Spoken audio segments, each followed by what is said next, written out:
So இப்போ பாக்குற நேயர்கள் எல்லாருமே அதிகமா கேட்கக்கூடியது, எங்களுக்குள்ள இருக்கிற ஒரு மிகப்பெரிய குழப்பம் என்னன்னா, இவ்ளோ யங்கா இருக்காரு ஜாகுவார் தங்கம் சார். இவ்ளோ சுறுசுறுப்பா இருக்காரு. எங்களுக்கு கூட அப்படி இல்லையே அப்படின்னு ரொம்ப வருத்தப்படுறோம். சோ அப்போ சார் வந்து காலைல எந்திரிக்கிறதுல இருந்து நைட் தூங்குற வரைக்கும் என்னலாம் பண்றாருன்றத தெரிஞ்சுக்கிறதுல நான் ரொம்ப ஆர்வமா இருக்கேன். சோ என்ன சார் பண்றீங்க? உங்க டெய்லி ரொட்டீன் என்ன? காமிக்கவா?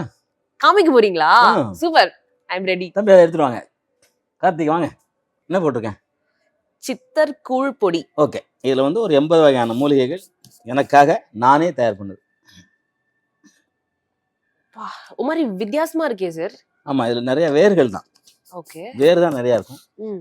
காலையில இதுல வந்து ஒரு 40 வகையான பொடி. இதுல வந்து இது காலைல டிஃபனுக்காக. அது சார் அப்ப அது முன்னாடி காமிச்சு. கூழ் மாதிரி. ஓ, அது கூழ், இது டிஃபன். இது வந்து காலைல 5 மணிக்கு சாப்பிடுறது. இது வந்து 7 மணிக்கு சாப்பிடுறது. அதை எடுத்துட்டு வாங்க தம்பி. இது ஒரு 11 o'clock சாப்பிடுவோம். கலவை பொடி. ஆமா. சோ என்னலாம் சார் இருக்கு அங்க இதுல? வச்சிடலாமா? வச்சிரலாம். இந்த சித்தர் கூழ் பொடின்னு சொல்றீங்களா? ஃபர்ஸ்ட் ஒரு 5 மணிக்கு சாப்பிடுறேன்னு சொல்றீங்க. ஆமா. அதுல என்னலாம் இன்கிரீடியன்ட்ஸ் இருக்கு? அது இங்கெல்லாம் கிடைக்குமா? இங்க கிடைக்கல. ம். நிறைய இங்க கிடைக்கல. ம்.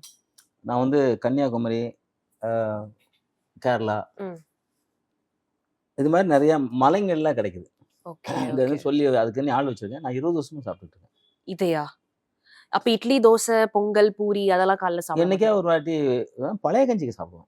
பழைய கஞ்சி வெங்காயங்கள்லாம் போட்டு சாப்பிடுவேன்.